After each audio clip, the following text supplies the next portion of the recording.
posiblemente muchos de nosotros hayamos llegado hasta aquí pues con un sueño ciertamente romántico. Es decir, deseamos dedicarnos a la investigación, al estudio y a la enseñanza. Era para nosotros importante el acompañamiento a los alumnos, el estar con ellos, el seguir sus inquietudes. Y posiblemente muchos de nosotros también estábamos vinculados a un deseo de acompañar a jóvenes en su desarrollo personal. Y entendíamos que la docencia tenía que pasar por ahí. De alguna manera, en los últimos años ha surgido una sospecha sobre nuestro trabajo.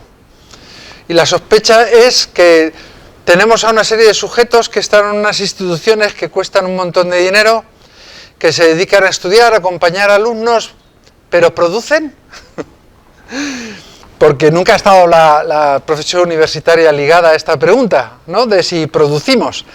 Recuerdo una vez que un catedrático de matemáticas de la Universidad de Granada me llevó a la Facultad de Ingeniería y me contó, me dijo, ¿sabes por qué el rector decidió poner esta escultura aquí en medio de la sala de entrada de la Facultad de Ingeniería? Esa escultura era un enorme motor.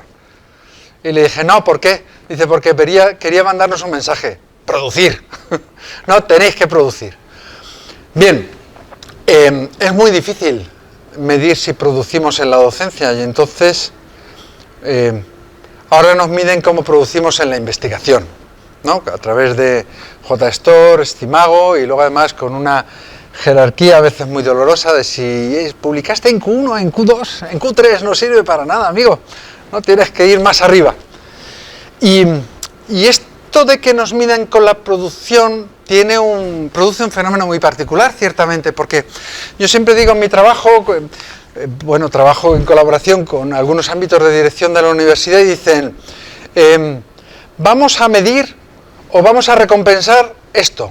Y digo, bueno, hay que pensar siempre qué mides o qué recompensas, porque el mensaje que estás diciéndole al profesor es, esto es lo que tienes que hacer. Cuando nos miden la investigación y nos recompensan por la investigación, nos está diciendo, esto es lo que tienes que hacer. Y yo no sé vosotros, pero yo entré en la universidad para enseñar, para escribir, que era parte de mi vocación, para formar parte de grupos de investigación, pero no para escribir artículos en revistas Q1, Q2 en competición con otros. La verdad es que no.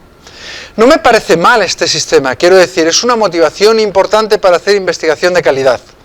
Y luego tiene una cosa muy útil, y es que tú envías un artículo en el que has trabajado durante mucho tiempo a una revista de impacto y resulta que hay dos pares que no conoces que te lo revisan y te dicen cómo puede ser mejor o peor y si merece la pena o no merece la pena. Y podemos tomarlo simplemente como un obstáculo, pero lo cierto es que se aprende un montón, tanto cuando te revisan los artículos como cuando te toca a ti hacerlo.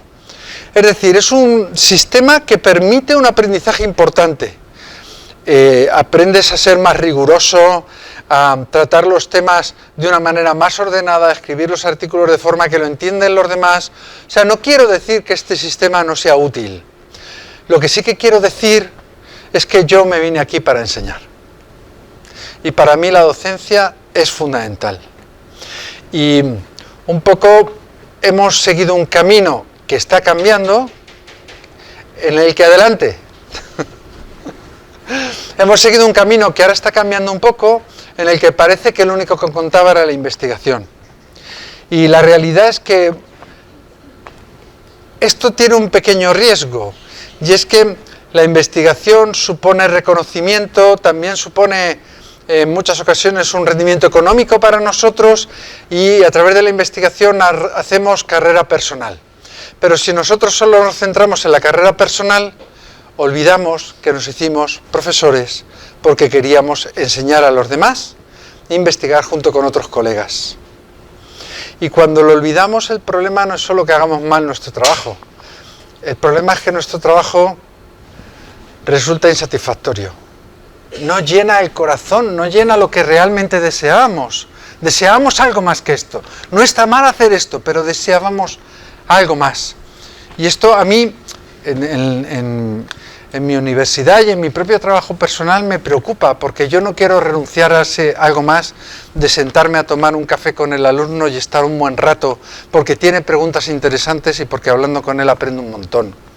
de poder dedicarle tiempo a un doctorando que está haciendo una investigación que me parece valiosa, pero que necesita del apoyo de un director, de alguien senior, por decirlo así, que le acompañe y le ayude a lanzarse hacia adelante, ¿no? Si nosotros olvidamos esto, perdemos mucho. Recuerdo al decano de Derecho de Harvard, que hace unos años escribió un libro sobre la situación que se vivía en la Universidad de Harvard, y decía, para los profesores de Harvard, lo único que cuenta es la investigación. Y la docencia quieren la menos posible porque les quita de la investigación, y desde luego los alumnos son lo más molesto que hay, ¿no? De alguna manera, cuando un profesor viene y me dice, Marcelo, ¿cuál es, en mi departamento de formación humanística, me dice, Marcelo, ¿cuál es mi carga docente para el año que viene? Digo, no, nosotros no tenemos carga docente, tenemos vocación docente. No hay carga docente, no te voy a dar ninguna carga docente, te voy a dar vocación docente, ¿no? Porque te voy a dar la oportunidad de tener un montón de alumnos que quieres aprender de ti. Luego a lo mejor son una carga, pero bueno, en principio no los vamos a mirar así. Bien, lo cierto es que hace unos años muchas universidades tuvieron que tomar una decisión en un debate que fue muy arduo. Y era, si nosotros queremos universidades que se dediquen a formar para tener grandes profesionales y tienen que dedicarse a los contenidos y también a las competencias orientadas a lo profesional, nada más. O nos encontramos con que queremos hacer eso, pero tenemos un reto más grande, porque tenemos alumnos que están en una cierta edad, que van a tener un desarrollo profesional, y queremos que el paso por la universidad sea también una contribución que nosotros hacemos a su desarrollo personal. Y esto fue un debate muy intenso. Todavía, si vais a YouTube, encontraréis a profesores de universidades americanas, latinoamericanas y españolas también, discutiendo sobre esta cuestión. Pero lo cierto es que nosotros estamos en una cierta circunstancia. Yo estoy en la Universidad Francisco de Vitoria. Decididamente apostó por el tipo 2. Y vosotros estáis en la Universidad Internacional de Cataluña. Decididamente apostado por el tipo 2.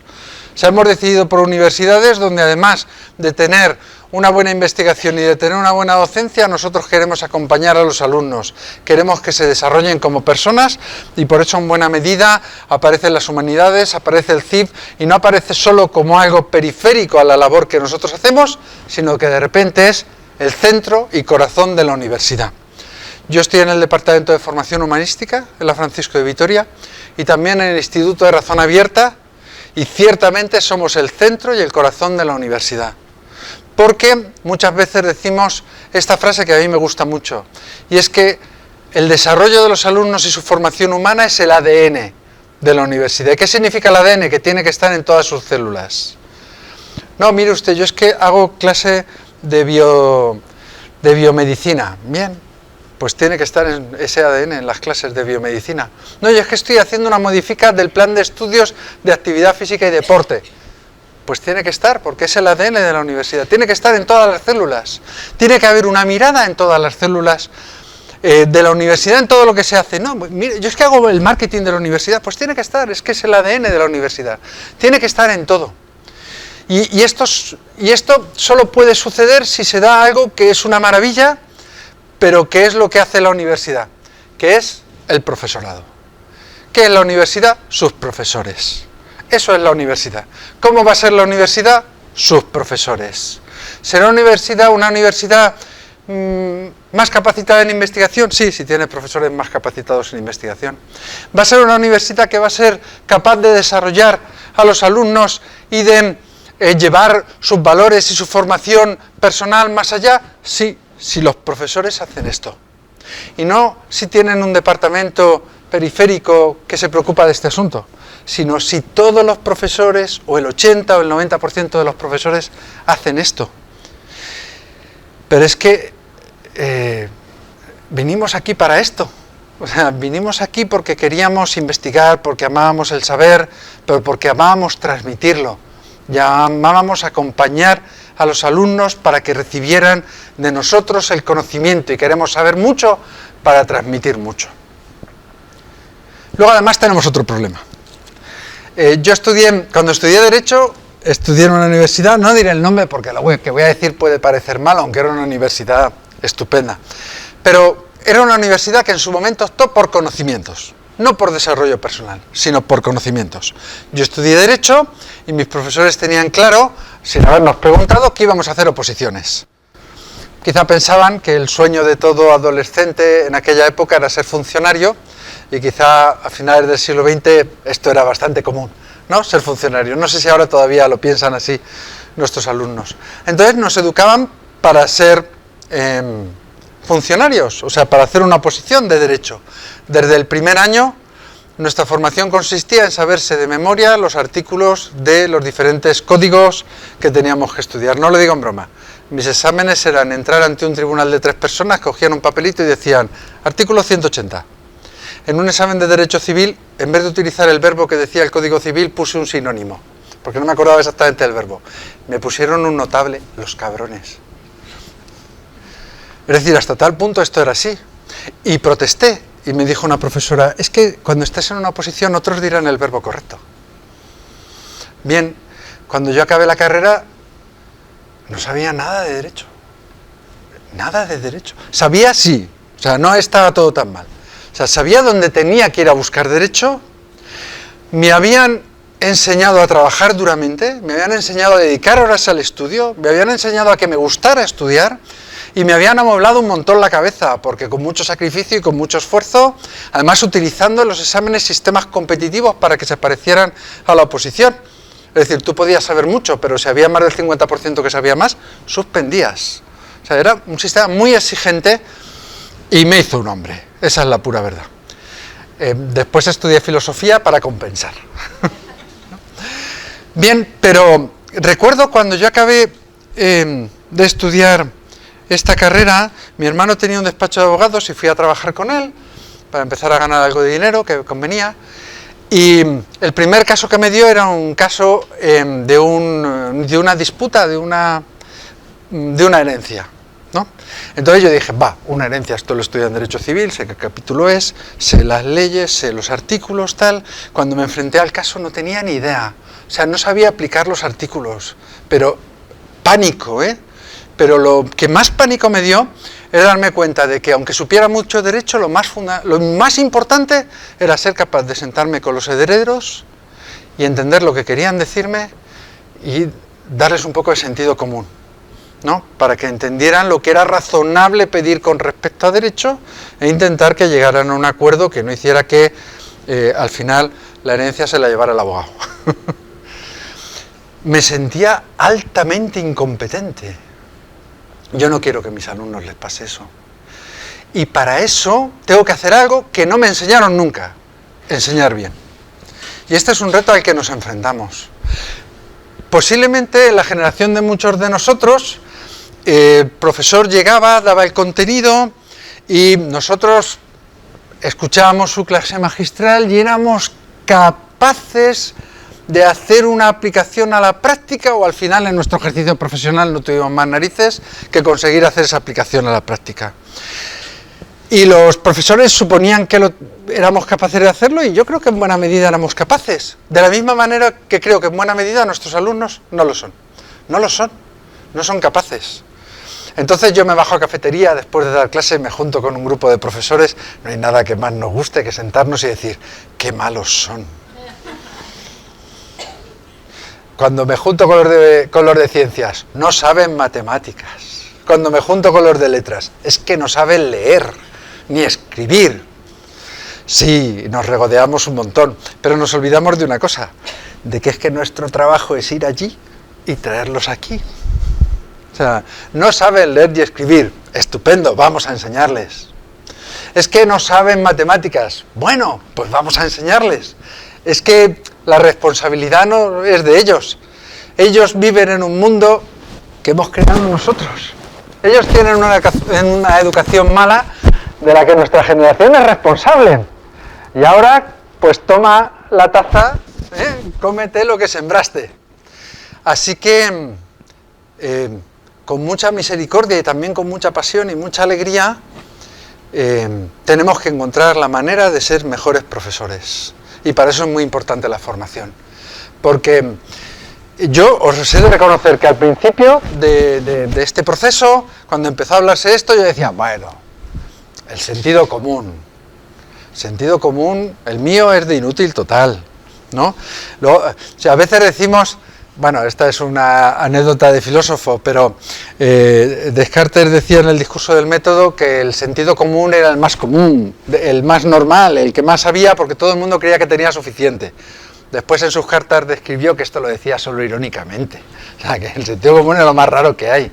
No, yo no tenía ningún sentido común, pero cuando he ido a formaciones de profesorado que me han enseñado a cómo formar mejor, y cuando he leído artículos sobre cómo enseñar mejor en la universidad, he aprendido un montón. Y ciertamente no he comprado todo lo que me han dado, pero he aprovechado muchísimo lo que me han dado para intentar aprender a enseñar mejor, ¿no?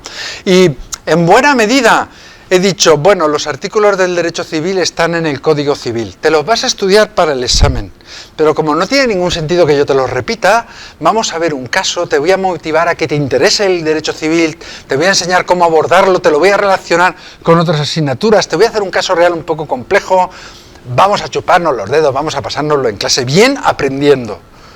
Y luego tú te lo vas a tener que estudiar, o sea, porque no voy a rebajar la exigencia, pero voy a aprender a dar clase de una manera en la que te motive, tengas interés, y esto es un gran reto, porque tenemos alumnos que en muchos casos la motivación se la dejan en la PlayStation, ¿no? O sea, les falta motivación. Bien, vale, pero es nuestro trabajo, es que es nuestro trabajo. Muchos profesores me dicen, no, motivarlos no es mi trabajo. Digo, pero luego estás frustrado porque las clases no funcionan bien. Igual si fueras capaz de motivarlos un poco, estarías más contento, ¿no? Y tu trabajo sería más feliz. Y si te pueden enseñar un poco cómo motivarles, merece la pena. Este es el asunto, porque al final yo no voy a renunciar a mi vocación, que es ser profesor universitario. Y eso supone que tengo que enseñarles cosas difíciles. Y tengo que enseñarles, en mi caso que trabajo humanidades, las mejores ideas, los mejores clásicos, los mejores textos, el mejor arte que la tradición europea, porque otras no las conozco, han sido capaces de mostrar, porque se ha dicho desde siglos que esta obra tiene una belleza y quiero que tú la aprecies, ¿no? Y si hace falta, pues nos presentamos a debatir por qué esta obra es especialmente magnífica, y no voy a renunciar a esto, ¿no? Y si no te interesa, bueno, vamos a ver cómo conseguimos que te interese lo más que pueda. Entonces, de repente la capacidad de llevar un aula y cierta expertise se convierte para nosotros en fundamental, y por lo tanto la formación del profesorado, que en la universidad donde yo estudié no había ninguna nunca, se convierte en algo importante. Y es bueno, yo al menos he pasado por esa etapa, por mucho que me doliera, decir, no es que no sepa, pero puedo hacerlo mejor, quiero hacerlo mejor, y resulta que hay personas que me pueden enseñar, así que voy a volverme alumno de nuevo, con mucho gusto además, porque luego te sientas en el aula y dices que trabaje otro. Bien, esto me parece importante. Por otro lado, os quiero contar otra cosa, si tengo tiempo para hacerlo, que a lo mejor os sorprende un poco más y que es un reto un poquito más grande, pero que es muy verdadero y muy necesario. Si bien las universidades han evolucionado de esta manera en los últimos años, hay unas universidades que se han centrado más en lo profesional, sobre todo las escuelas de negocio y este ámbito, y otras se han ido al desarrollo personal, además de la formación profesional y competencial. Este cambio se ha dado y ciertamente vemos que cada vez más, incluso las universidades que se han orientado hacia solo lo profesional, se dan cuenta de que no pueden formar buenos profesionales si no trabajan el carácter y una serie de competencias que tienen que ver con el desarrollo personal. También en los últimos años hemos visto un cambio en la forma en que realizamos nuestro trabajo, sobre todo de investigación, pero también de docencia, que quiero mostraros porque creo que es importante, que es un reto difícil, pero que es bueno que conozcamos y bueno, vayamos entendiendo. Cuando aparece a finales del siglo XIX esta corriente de pensamiento que llamamos positivismo, cada una de las disciplinas, el positivismo, lo sabéis perfectamente, viene a decir, voy a hacerlo aquí en la pizarra en un esquema. El positivismo viene a decir, hay dos tipos de datos, los objetivos y los subjetivos. ¿Cuáles son los objetivos? Los que vienen dados directamente del objeto. Es decir, ¿cuánto pesa esto? Pues pesa lo que pesa, ¿no? Y lo pese, tenga la religión que tenga, el que lo pese va a pesar lo mismo, ¿no? Y sea eso, son datos objetivos. Sobre estos datos tenemos una certeza, porque además es una investigación que yo hago aquí, luego otro grupo de investigación la reproduce allí, otro grupo de investigación lo reproduce allí, de tal manera que vemos que son datos que salen del objeto, los objetivos, tenemos certeza. Pero luego hay otras ciencias, hay otras disciplinas en que el objetivo y lo subjetivo se mezcla un poco y es difícil diferenciarlo. Por ejemplo, por no ir a ninguna especialmente, el derecho, ¿no? El derecho, pues el juez tiene que apreciar la prueba, tiene que decidir si una persona tiene condiciones que aconsejan una prisión preventiva, tiene que decidir si se dan los hechos o las condiciones que tipifican este delito y si los indicios y pruebas que tiene son suficientes para cada una de las condiciones, y ciertamente tiene muchos datos objetivos, pero no son determinantes, es decir, no dan una prueba final y definitiva. Hay elementos subjetivos, ¿no? Y no digamos, pues, en muchas cuestiones, por ejemplo, de ética, o de filosofía en general, o de humanidades, y no voy a dejar de poner, porque para el ejemplo viene muy bien, especialmente el arte, ¿no? Es verdad que Las Meninas es un cuadro impresionante, sin duda, ¿no? Pero muchos podrían decir, porque tú lo dices, dame los elementos objetivos, tal. Se puede discutir sobre esto, y ciertamente creo que sobre Las Meninas podríamos dar una apabullante cantidad de elementos objetivos que hacen que sea una obra de arte extraordinaria. Pero, aún así, también podemos reconocer que siempre hay una mezcla en la valoración artística de elementos subjetivos. Bien, ¿qué decidió la universidad en el siglo XIX? Que aquellas disciplinas que que se centraran en hechos objetivos, en lo objetivo, en las características del objeto y en la certeza, eran disciplinas propiamente universitarias. Y para encontrar esto solo había un método, que es el método experimental. Solo esto debería de estar en la universidad. Y lo demás, no. Los demás a los clubes de debate y a lo que entonces había en España, en cada pueblo, un casino donde discutían las cosas jugando a las cartas. ¿Se ve el asunto? Claro, esto a muchos profesores de finales del siglo XIX les provocó un poco de urticaria. A los de Derecho especialmente se cabrearon mucho, se asustaron mucho, porque es una ciencia tradicionalmente universitaria, de mucho peso y mucho conocimiento, y entonces optaron por lo siguiente. Dice, ¿cómo hacemos? Y esto no solo lo hizo el Derecho, lo hicieron muchas disciplinas. ¿Cómo hacemos para que nuestro objeto de estudio y nuestro método sea plenamente objetivo? Objetivo. Es decir, que no dependa de la valoración que tengamos. Es decir, que el juez no tenga elementos subjetivos de valoración. Que no busque la equidad ni la justicia, sino la aplicación estricta de la ley. Y entonces los juristas encontraron lo siguiente. ¿Cómo hago que el derecho sea objetivo? Bueno, pues voy a centrarme en un objeto de estudio que ya está fijo. Se llama la letra de la ley. La ley dice lo que dice, la letra de la ley. Y por lo tanto, el derecho es la aplicación mecánica, casi que puede hacerla una máquina, una inteligencia artificial, y no lo digo por decir, porque ya está siendo así, ¿no? Que sencillamente coge la ley y dice, no, esto es lo que hay y punto, ¿no? Y no hay lugar a interpretación, sino que la interpretación consiste en entender lo que quiso decir el legislador cuando hizo la ley. Y uno puede decir, pues a mí me parece que eso que dijo no es justo. Dice, vale, vete a las clases de ética porque aquí estamos en derecho. Y en derecho me da igual que sea justo o no. Yo estudio la ley. ¿Se ve el asunto? Bien, ya se hicieron muchas otras disciplinas, ¿no? Menos el arte, que por eso lo ha puesto, que dijo, a mí me toca las narices lo que digáis, me saquéis de la universidad, ahí os quedáis, ¿no? Luego volvió con Bellas Artes, pero no tuvo ningún problema porque dijo, es que lo mío es subjetivo y me mola así, ¿no? Pero esto provocó una circunstancia bastante particular. Cada disciplina identificó muy bien su objeto de estudio, generó un lenguaje alrededor de su objeto de estudio, generó una metodología apropiada para su método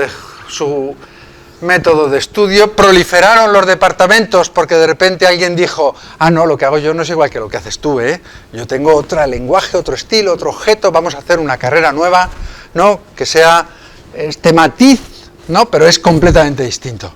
Y cada una creó su caja. Y entonces los científicos nos metimos en la caja que nos tocaba, cada uno se metió en su caja.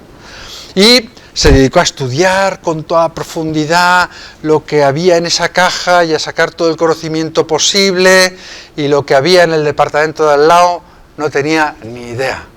Y un sujeto que estudiaba una ciencia tenía un lenguaje que cada vez se separaba más en sus presupuestos, incluso en el significado de las palabras, del sujeto de al lado, que en realidad era la ciencia primo hermana, pero que había seguido su propio camino. Y se crearon como muchas tradiciones diferentes. Estoy haciendo una introducción un poco larga para lo que voy, pero ¿qué sucedió? Que fundamentalmente después de la Segunda Guerra Mundial, por algunos fenómenos que habían pasado antes, pero por no entrar en detalles, pero son fenómenos de la ciencia curiosos, os voy a contar uno, venga, voy a contar, porque es un poco grosero, pero tiene su gracia. Ya que he dicho que lo voy a contar, lo voy a contar. Congreso, estamos en los años 70 y hay un congreso de aparato digestivo de algunos expertos especializados en colonoscopia, ¿no? Entonces se había inventado los aparatos para hacer colonoscopia, que eran fundamentalmente barras rígidas con espejos y alguna luz al final. Y ahora están riendo algunos, malos sois. Barras fijas con juegos de espejos y alguna luz al final. Pero justo en Chicago, que es donde esto se produjo, donde estaba teniendo lugar este congreso, pues había también un congreso de una cosa que empezaba en aquel momento, que era a desarrollarse más, que era la fibra óptica, ¿no? Y resulta que había dos investigadores que se conocían fundamentalmente por carta y que quedaron a tomar café. Uno se dedicaba a la colonoscopia y otro a la fibra óptica. Bendito sea el Señor por este encuentro. Estoy hablando de la aparición de la interdisciplinaridad. De repente, disciplinaridad. ¿Lo he escrito bien? De repente nos hemos dado cuenta, desde hace varias décadas, bueno, la verdad es que no sé si nos hemos dado cuenta, pero desde luego la investigación internacional, las agencias, la ANECA, los proyectos de investigación cada vez valoran más que haya interdisciplinaridad. Y presentas un proyecto y te dicen, no, mire usted, no se lo vamos a aprobar porque aquí es importante que también haya una persona de ética o un historiador o alguien que se ocupa de la medicina. Esto lo veo constantemente porque los que evalúan dicen, no va a poder llevar usted bien esta investigación si no dialoga con. Es decir, nos damos cuenta de que nosotros hemos estado mirando al objeto desde nuestra cajita y que el objeto tiene muchas otras cajitas que lo están mirando. Y que mi cajita me permite ver mucho ese trocito de objeto. Pero si salgo de mi caja digo, esto es enorme. Y yo solo veo esta cajita, este trocito, por el agujero de mi cajita. Necesito hablar con muchos otros para poder investigar, sobre todo para la aplicación a las ciencias sociales, para que la ciencia se convierta en técnica, pero también para la ciencia misma. Necesito un montón de interdisciplinaridad. ¿Dónde tengo esto? Aquí. Y esto nosotros, aunque nos cuesta mucho, porque hemos sido educados, como yo os contaba en mi facultad de Derecho, la letra de la ley, apréndete los artículos de memoria, positivismo puro, hemos sido educados muchos de nosotros en un ámbito positivista. Y entonces nos cuesta entrar en trabajos interdisciplinares, pero no dejamos de darnos cuenta de que esto es realmente importante. A mí me resulta muy pesado, que empezamos a hacer un grupo de investigación y siempre a alguien se le ocurre, pero bien debería haber un psicólogo. Y otro dice, debería de haber no sé qué, y debería haber no sé qué, y digo, joder, tenéis razón, pero qué difícil va a ser esto. Qué pesados sois. Bien, esto es lo que yo llamo una comprensión horizontal de las disciplinas. ¿Por qué digo horizontal? Porque yo, en vez de ocuparme solo de la mía, me doy cuenta de que para conocer bien la mía, tengo que hablar contigo. Tengo que conocer a este. Y si no sé que la mía no la conozco tan bien, porque yo me fijo en ese objeto, pero lo miro por el agujerito de mi caja. Entonces necesito ver tus cajas. Necesito ver el objeto desde otro punto de vista, porque eso, entre otras cosas, me ayuda también a entender mejor mi caja. Y cuando yo, por ejemplo, en clase tengo que explicar una cosa, pues muchas veces necesito saber qué está diciendo el profesor de lo otro, primo hermano, porque es fundamental. Porque el alumno tiene que hacer esa síntesis. Y porque, si no, hasta puede ser que le enseñe mal. ¿Me explico con este asunto? Pues ahora viene el reto gordo. Aún hay más. Hay otra cosa que a veces olvidamos que es muy importante. Y es que además de una dimensión horizontal, hay una dimensión vertical. Voy a intentar decirlo de una manera sencilla y con algún ejemplo. Imagínate que yo enseño macroeconomía, o enseño derecho penal, o enseño cualquier disciplina. Cuando yo... Vamos a coger el derecho penal. ¿Alguien enseña derecho penal? Vale, da igual. En este caso hubiera sido casi mejor. Cuando yo enseño derecho penal, lo enseñe como lo enseñe, aunque yo lo quiera hacer de la manera más neutral posible, la forma en que enseño derecho penal está basada, fundamentada en una visión que yo tengo, a lo mejor no me di cuenta de que la tengo y de que la enseño, de qué es la persona humana, de qué sentido tiene el derecho, de cuál es el bien que busca el derecho penal y cómo encontrar la verdad en el derecho penal, y podríamos pensar en algunas otras cosas más. O sea, eso yo lo enseño enseñando derecho penal, y eso yo lo enseño enseñando macroeconomía, y eso yo lo enseño enseñando bioquímica. Enseñando bioquímica, estoy transmitiendo una visión de la persona, del sentido que tiene esa enseñanza para mis alumnos y el sentido que tiene en el grado, de cuál es el bien que se busca con eso que estoy haciendo y cuál es la verdad que puedo descubrir en ello. Y lo que sucede es que muchos de nosotros enseñamos asignaturas, digo, no, a mí déjame tranquilo, yo voy a enseñar microeconomía. Dices, vale, estupendo. Dices, es que yo no quiero enseñar nada sobre qué es la persona. Digo, vale, estupendo, pero no puedes evitarlo, no se puede evitar. Cuando nosotros enseñamos, transmitimos a los alumnos, sea como sea la asignatura que enseñemos, una determinada visión filosófica. Y esto es así porque nuestras asignaturas no se inventaron ayer. Muchas tienen siglos y han nacido todas de la filosofía.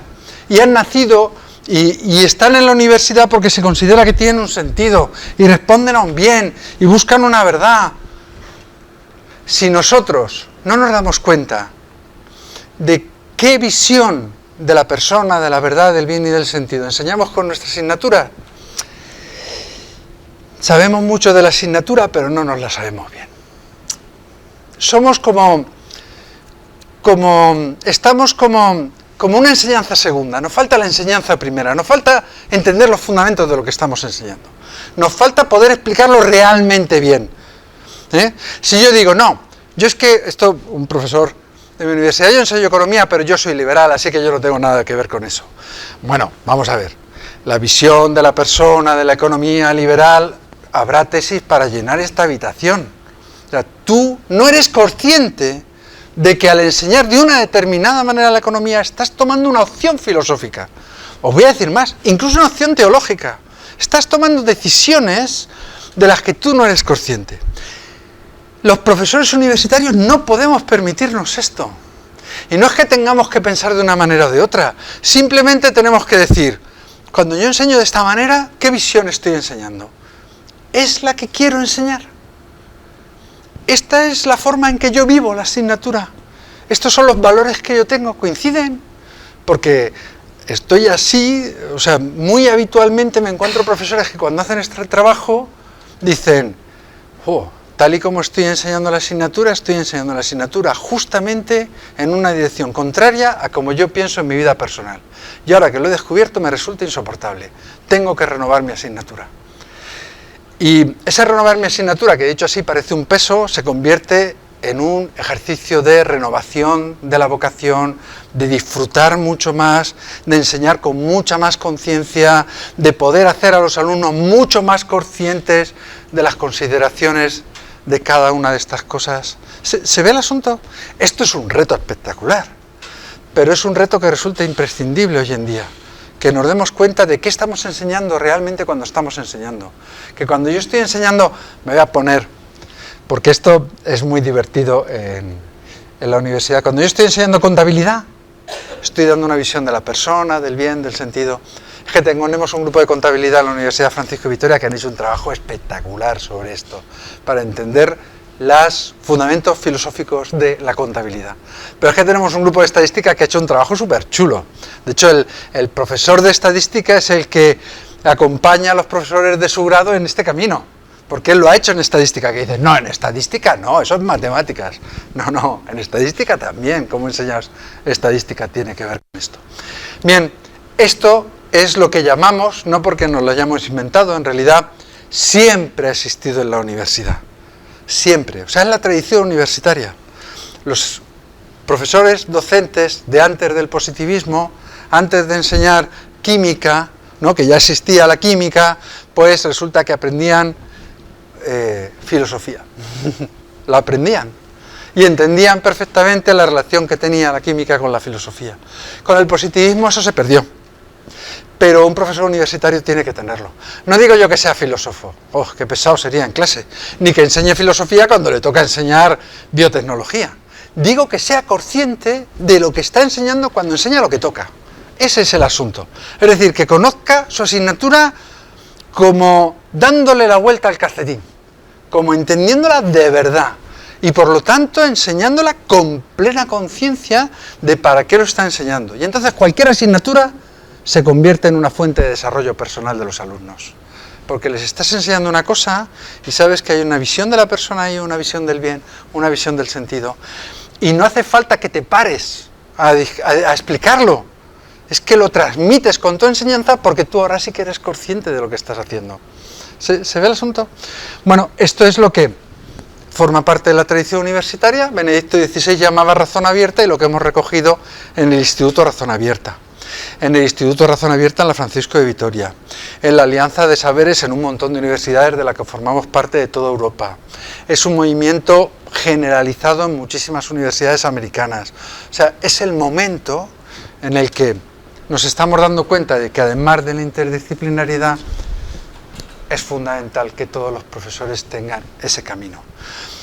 A mí me parece exigente, pero me parece divertidísimo, ¿no? O sea, me parece un reto para entender más la asignatura.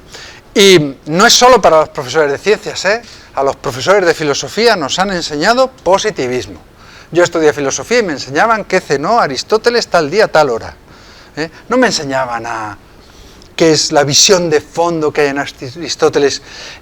Cuando me explicaban acá, no me enseñaban cómo Newton, los principios de matemática de Newton eran fundamentales para entender a Kant, o cómo el luteranismo era fundamental para entender a Kant. Me enseñaban lo que había dicho Kant en tal frase. También para enseñar humanidades es importante darse cuenta que cuando las enseñamos, sea lo que sea, estamos viendo una visión de la persona, del sentido, del bien, de la verdad, a veces de la belleza, ¿no? Y para mí es muy importante transmitir esto, transmitíroslo para que a ellos lo que deis, que no le guste, que le dé una patada, pero quien le despierte la inquietud, creo que si nosotros queremos una universidad que fomente el desarrollo personal de los alumnos sin dejar para nada el desarrollo profesional, nosotros necesitamos darle una formación explícita en humanidades, pero sobre todo necesitamos un montón de docentes que las humanidades que hay implícitas en su formación estén trabajadas y se sepa lo que se quiere dar, sin necesidad de saber filosofía, pero entendiendo bien la disciplina. Porque una universidad que contribuya al desarrollo personal no es una universidad que tenga créditos de antropología, es una universidad en la que contribuyamos todos y lo hagamos entendiendo el lugar que eso tiene en nuestra asignatura, sin tener que hacer ninguna cosa rara. Bueno, esto es lo que quería contaros esta tarde.